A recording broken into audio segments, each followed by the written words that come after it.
Assalamualaikum warahmatullahi wabarakatuh. Hai semuanya, kembali lagi di video saya. Di video kali ini saya akan mempresentasikan hasil resume saya dari kajian 10 jurnal yang membahas materi tentang pengantar belajar tasawuf. Langsung saja ke jurnal yang pertama. Sumber tasawuf, syahadat, dan implikasinya dalam pemaknaan terhadap realitas.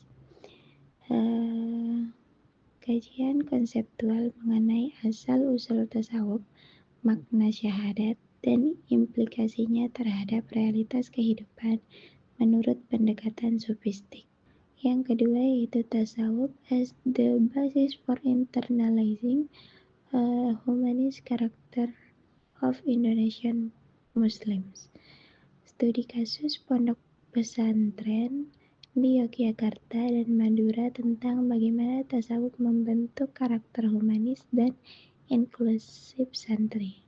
Yang ketiga, the transformation of urban tasawuf in Indonesia, cyber media and the emergence of digital religion. Fokus analisis modern tentang adaptasi tasawuf di masyarakat urban dan media digital, termasuk dakwah, zikir, dan komunitas spiritual daring. Lanjut jurnal yang keempat, yaitu The Reconstruction of Sufi's Top List Germ in Islamic Teaching in Indonesia, a critical reflection over religious radicalism. Refleksi kritis peran tasawuf dalam pendidikan Islam di Indonesia sebagai upaya melawan radikalisme, menekankan relevansi spiritualitas dalam masyarakat majemuk. Yang kelima, Majelis Pengkajian Tauhid Tasawuf atau MPTT 1 dan dinamika praktik sosial keagamaan di Aceh, Indonesia.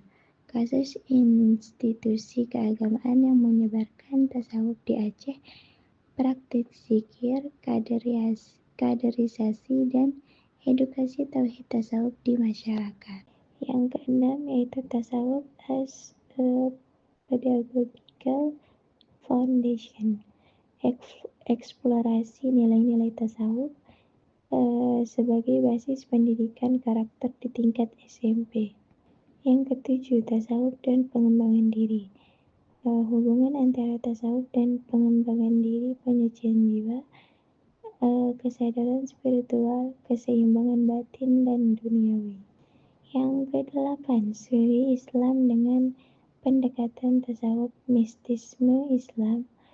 Pendekatan mistik atau sufistik pada studi Islam menekankan pengalaman batin, fana dan baka, serta sejarah dan kritik tasawuf kontemporer.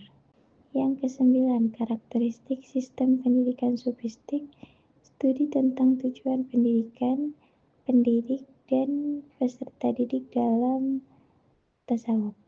Sistem pendidikan sufistik, tujuan peran guru, dan proses pendidikan spiritual. Yang terakhir yaitu pendidikan sufistik dalam tradisi Islam.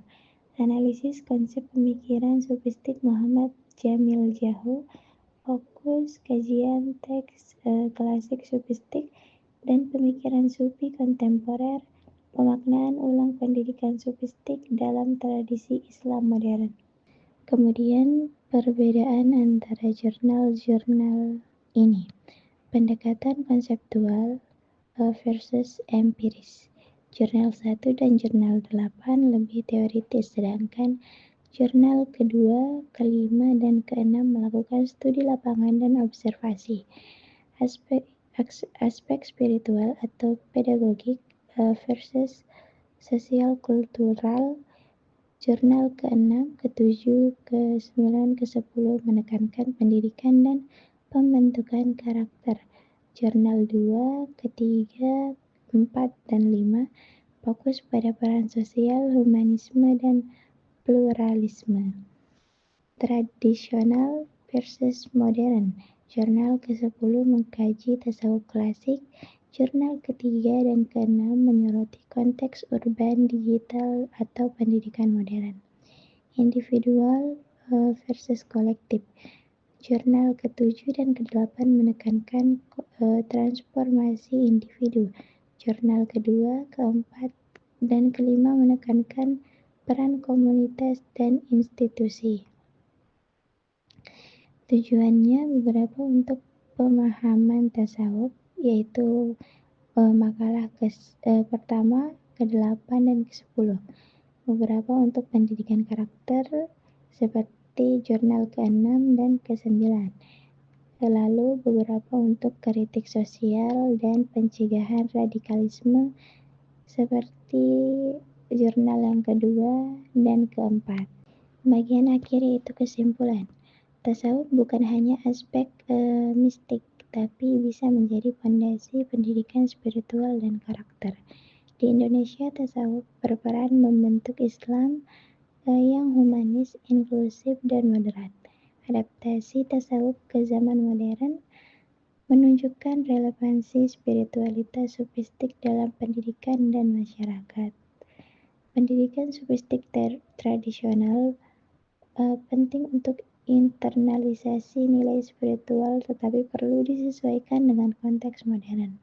Penerapan tasawuf harus bijak agar tidak kehilangan makna batin atau mengalami distorsi praktik. Sekian yang dapat saya sampaikan. Jika banyak kekurangan, mohon dimaafkan. Sampai jumpa di video selanjutnya. Ma'assalamah, ila liqa. Assalamualaikum warahmatullahi wabarakatuh.